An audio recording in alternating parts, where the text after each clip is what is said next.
বন্ধুরা, একটা কথা বলি, এই যে আমাদের সোনার গ্রাম বাংলা, আপনারা বলছেন যে গ্রাম বাংলাগুলো দেখতে খুবই সুন্দর লাগে এবং ভালো লাগে। এই জন্যই কিন্তু আমি আপনাদের গ্রাম বাংলাগুলো দেখাচ্ছি।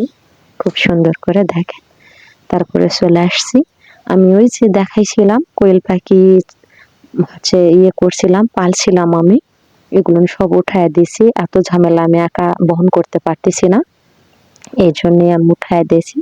আর তেল মশলাপাতি রেগুলারলি আর আমার প্রাণ গুঁড়া মশলা আর রাঁধুনি গুঁড়া মশলাটা খুবই ভালো লাগে আর খুবই সুন্দর লাগে আমারে। আমার প্রয়োজন থাকে সবসময়। আমি যে এটা দিয়ে রান্না করে নিচ্ছি পাখির মাংসগুলো, ভুনিয়া করে নেব। কোয়েল পাখির মাংস অনেকে বলে আষ্টা গন্ধ হয়, এটা হয় সেটা হয়, খাইতে জানেন না। কিন্তু না, যদি রান্না করতে জানেন তাহলে খাইতে অবশ্যই জানবেন। আর আমার টিপসটা ফলো করে দেখেন। ম্যাগনেট করে রেখে দিয়েছিলাম, তারপরে কিন্তু ওই করে নিলাম, রান্না করলাম। ওইটা কিন্তু কোনো জল দেই নাই আমি। মাছ মশলাপাতি যেগুলো দিয়ে তেজপাতা, ফল, দারচিনি, রসুন দিয়েছি আস্ত গুঁড়া পাশে, পেঁয়াজ দিয়েছি ৫-৭টা, হলুদ গুঁড়ো ১ চামচ, লবণ ১ চামচ এবং ১ চামচের অর্ধেক ১.৫ চামচ, আর শুকনা মরিচ দিয়েছি ৪-৫টা, আর গুঁড়া মরিচ দিয়েছি ২ চামচ। আর একটু চামচ দিব যদি ঝাল একটু কম হয়, আর আমি ঝাল একটু কমে খাই। এভাবে রান্না করে নিলাম। দেখেন, এত ঝোল কিন্তু থাকবে না। এভাবে কিন্তু রান্নাটা আমি করে নিচ্ছি। আগে কিন্তু একবার রান্নাটা করে নিয়েছিলাম মেখে দিয়ে। দেখেন, দেখতেই থাকেন। কোনো কিন্তু রস দেই নাই। দেখেন, হাতে মেখে মশলাপাতি তেল দিয়ে কিন্তু আমি ভালো করে কষিয়ে নিচ্ছি। তারপরে কিন্তু রান্না করব।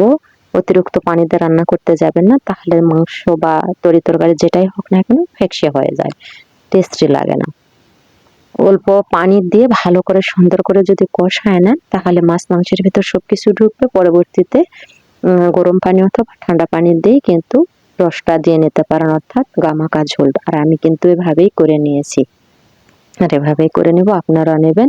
আর সর্বক্ষেত্রে কি ভালো হয় যে গরুর বা গোস্তে অথবা গরুর গোস্তে বা খাসির গোস্তে গরম পানিটা দিয়ে কষায় নিলে বেশি টেস্ট হয় আর সুন্দর হয়। দেখেন কত সুন্দর হয়েছে আর কত সুন্দরভাবে রান্না করেছি, এতটা টেস্টি হয়েছে।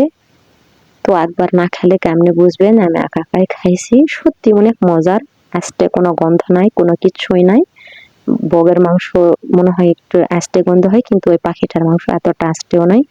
সুন্দর লাগতেছিল, গায়ের জোর। আমি মুখে রুচি নাই, তারপরে রসুন দিয়েছি। রসুনটা খেলে মুখে রুচি হবে। এভাবেই তো। ভালো থাকবেন, সুস্থ থাকবেন। আল্লাহ হাফেজ।